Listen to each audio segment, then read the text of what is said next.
আসসালামু আলাইকুম।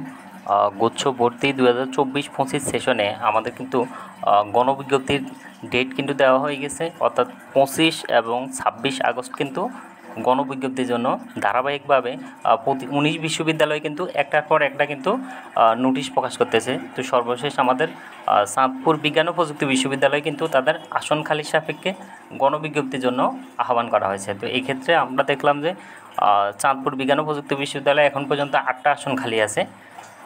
তো সেক্ষেত্রে গণবিজ্ঞপ্তির জন্য 25 এবং 26 তারিখ ডাকা হয়েছে।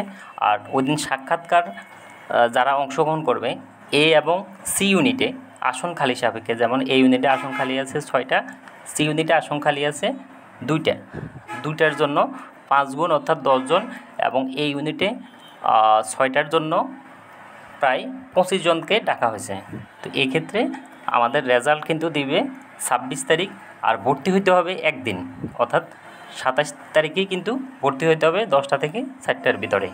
তো এখানে আমরা যেটা দেখলাম যে এই ইউনিটে টোটাল 24 জনকে এবং সি ইউনিটে 10 জনকে ডাকা হয়েছে, নাম রুল সহ দেওয়া আছে। এরপর হলো আমাদের সাক্ষাৎকারের যে ডকুমেন্টগুলো নিতে হবে, সেটা হলো আমাদের ট্রান্সক্রিপ্ট নিব আমরা, আমাদের ছবি নিব, ট্রান্সক্রিপ্ট বলতে নম্বরপত্র, এসএসসি এবং এসএসসি পরীক্ষার প্রশংসাপত্র রাখবো, আমরা রেজিস্ট্রেশন কার্ড রাখবো। তারপর হলো আমাদের যে সাবজেক্ট চয়েসের যে লিস্টটা, সেটা অবশ্যই আমরা সাথে রাখবো। এরপর আমাদের জন্ম নিবন্ধন, তারপরে আমাদের আবেদনের সময় সাবজেক্ট চয়েসের তালিকা ওইটা রাখবো, ছবি রাখবো, অ্যাডমিট কার্ডের মূল কপি, এগুলো অবশ্যই আমরা সাথে রাখবো।